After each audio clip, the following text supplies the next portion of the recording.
What's up YouTube, Kristo here, and I've got another video for you, kind of a little bonus. I felt a bit bad for my lacking input recently, and I had a bit of time, so I figured I'd put together a video, something I've actually been working on for a while. It's been a long time in the making, and but it's a totally new series for me. I'm going to do it semi-regularly. I'm going to do my Sac O Shit Revisited, and what that is, basically, I'm going to take certain fragrances from my Sac O Shit and I'm going to kind of rejudge them, or I have already. By now I have already rejudged them and I'm giving you my final verdict. So I took two fragrances and I wore them. I wore them at least one time per day and at least 3 or 4 days for a week, just so I could kind of, get a little bit more out of them. Because, personally, I don't like to wear something that I don't enjoy. When I go out of the house, especially having 150, 200, 250 bottles, I don't even know how many I have anymore. But when I have that many, it's like, I don't want to wear something subpar. So I want to smell really good every day I leave the house. So I'm probably not going to be reaching into fragrances from my Sac O Shit. So I started thinking, that may be a bit biased, maybe I should give some of these a second chance. Some of them definitely have potential, and there are definitely some that don't have potential that will stay in my Sac O Shit forever. So I took two fragrances that actually coincidentally seem to be kind of related in the fact that, they're both summer fragrances and they're both mint-based. And I assure you, I didn't plan that at all. It just completely worked out coincidentally, which is good timing, I suppose, because it's that time of year right now. So today I will be revisiting Guerlain Homme and Roadster Sport. Now, if you've watched my channel enough, you know those are two fragrances that I do not particularly like. Well, I didn't particularly like, I'll say that. So basically this is their second chance. Now I have already made up my mind before today, so it's not like me just saying, yeah, I like it now. I've already made up my decision, and we'll see how it goes. So first I'm going to look at Roadster Sport.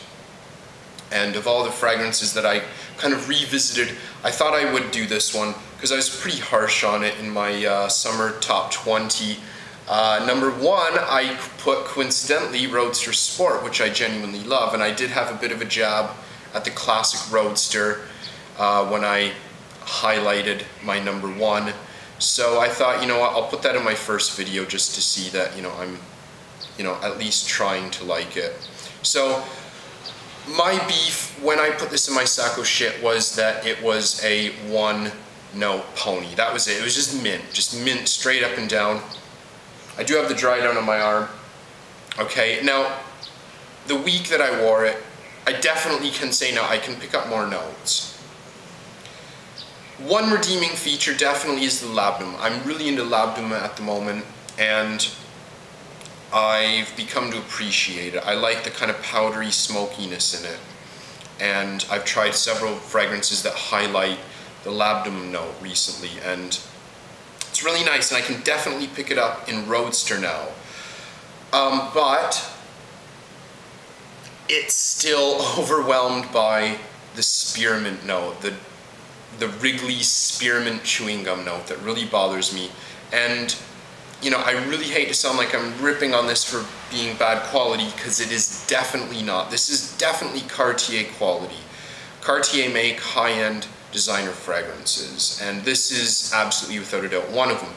I just don't like the notes, that's it. I've tried a lot of Cartier fragrances, modern and classic, and all of them, whether I like the notes or not, are well made, and they do come across as well composed. This one definitely being one of them, but to me, I just do not like the mint. It does, especially, I'm going to freshen it up here. The opening just smells like a little stick of Wrigley spearmint that you've chewed for about 30 seconds and still has a lot of flavor in it. and I just don't like that. Now the dry down, definitely pick up more of the labdanum, like I said, but I can definitely pick up some of the vanilla in there. And why would you put vanilla and mint together? I don't get it. They're two tastes that clash, and to me they're two notes that clash. And I know some people say, you know, they put the vanilla in there to take some of the green earthiness away from it, but surely there would be notes that would do that better than vanilla. Putting in something that's sweet and technically spicy, I just don't get it, and I don't like it. So unfortunately, I'm gonna have to keep Roadster banished to my sack of shit.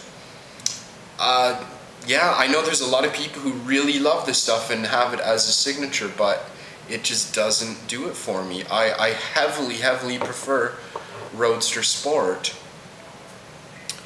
Alright, and the second one, Guerlain Homme.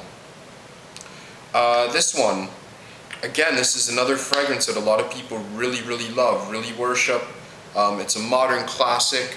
The mojito thing going on here. I don't drink mojitos. I've never drunk a mojito, but apparently it's an alcoholic beverage that has rum, white rum I believe, and mint, along with other various herbs and spices and whatnot, and this is meant to mimic that feeling. Now, to me, when I put this in, this was the first Guerlain fragrance I ever owned. It wasn't the first one I smelled, but it was the first one I owned, and I bought it blindly. And I love the box, I love the bottle, I couldn't wait for it to come in the mail. And even after I got it, you know, I didn't even spray it, you know, I didn't want to break the seal until I was ready to wear it. And then I took it out and I sprayed it and I went, really? That's it? Guerlain, that's it? Really? And I was just so underwhelmed by it. I still definitely stick to my guns when I say this was obviously an attempt at Guerlain to appeal to a younger generation. I really do believe that's the case for this. When you compare this to such classics that Guerlain have made over the years, Shalimar, one of my new favorites, and Jiki, and Habit Rouge, and Heritage, and things like that. And you know, I could probably name a dozen others, but this just doesn't hold a candle to them. This doesn't touch them with, you know, a 10-foot stick. It doesn't touch them with a 100-foot stick. If I tried this under a different name, you know, I know that's really bad of me to say, but if I tried this under a different name, if this was made by like Paco Rabanne, or if this is made by Versace or Armani, I might like it more. And, you know, it's really ignorant of me to say that. Now here, yeah, I'm gonna give it another spray. I've got the dry down on my arm, so I'll give it a spray. And I definitely can, when I banish this to my sack of shit, I was definitely just picking up the mojito thing. But I definitely can say, and thanks to the Fragrance Bros, they had this in their summer collab video. They were part of the reason that I wanted to retry this, because they've got great taste. I love them. I love those guys. And I definitely can pick up more. You know, if you wear a fragrance, you know, 5 or 6 times a week that you didn't wear before.